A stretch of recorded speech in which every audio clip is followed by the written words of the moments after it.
চাৰিদিনে সন্ধান নাই বিশিষ্ট সংগীতজ্ঞ ৰমেন বৰুৱাৰ।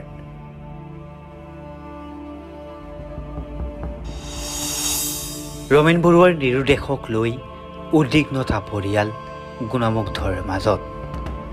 শিল্পীগৰাকীৰ সন্ধানত মহানগৰীৰ বিভিন্ন স্থানত আৰক্ষীৰ অভিযান। ব্ৰহ্মপুত্ৰ নদীতো অভিযান অব্যাহত ৰাখিছে আৰক্ষীয়ে। শুৱালকুছিৰ ব্ৰহ্মপুত্ৰৰ ৰাজঘাটতো অভিযান SDRFৰ।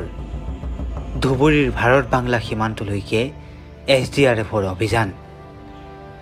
ব্যক্তিগত আৰু পৰিয়ালকেন্দ্ৰিক অশান্তিত ভুগি আছিল যশস্বী শিল্পী ৰমেন বৰুৱা। এই কথা বুধবাৰে সংবাদমেল সম্বোধন কৰি সদৰি কৰে মহানগৰ আৰক্ষী আয়ুক্ত দিগন্ত বৰাই। আৰক্ষী আয়ুক্তগৰাকীয়ে কয় যে সমগ্ৰ ঘটনাটোৰ প্ৰথম পৰ্যায়ৰ তদন্তৰ শেষত এটা কথা স্পষ্ট হৈছে যে শিল্পী ৰমেন বৰুৱা ব্যক্তিগত আৰু পৰিয়ালকেন্দ্ৰিক অশান্তিত ভুগি আছিলে। সোমবাৰৰ পৰা নিৰুদ্দেশ হৈ থকা সংগীত শিল্পীগৰাকী সেই সময়ত ভাবুক হৈ আছিল। আৰক্ষী আয়ুক্তগৰাকীয়ে এই কথাও লগতে জানিবলৈ দিয়ে যে ঘটনাটোৰ লগত কোনো বাহ্যিক শক্তি জড়িত নহয়। সোমবাৰে ৰমেন বৰুৱা স্ব-ইচ্ছাই ঘৰৰ পৰা ওলাই গৈছিল। আৰক্ষীয়ে কি সন্দেহ কৰিছে? সোমবাৰে পুৱাৰে পৰা ৰমেন বৰুৱা নিৰুদ্দেশ হোৱা ঘটনাৰ খবৰ পোৱাৰ পিছৰে পৰা আৰক্ষীয়ে তদন্ত আৰম্ভ কৰে। সোমবাৰে পুৱা 10 মান বজাত ঘৰৰ পৰা ওলাই গৈছিল ৰমেন বৰুৱা।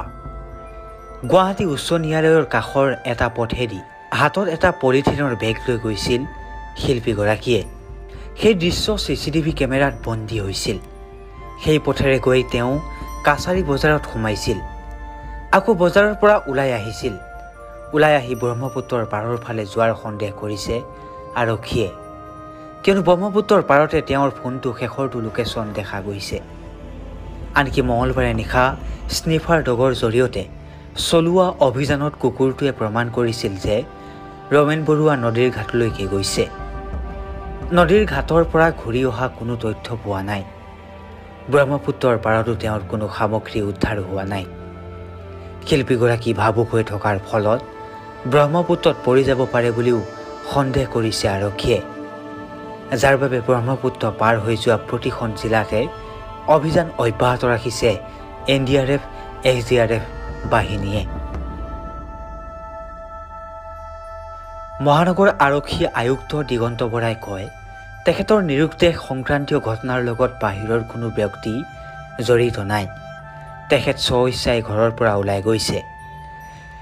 CCTV ফুটেজ অনুসৰিও তেখেত স্ব-ইচ্ছাই নদীৰ ফালে আগবাঢ়ি গৈ থকা দেখা গৈছে।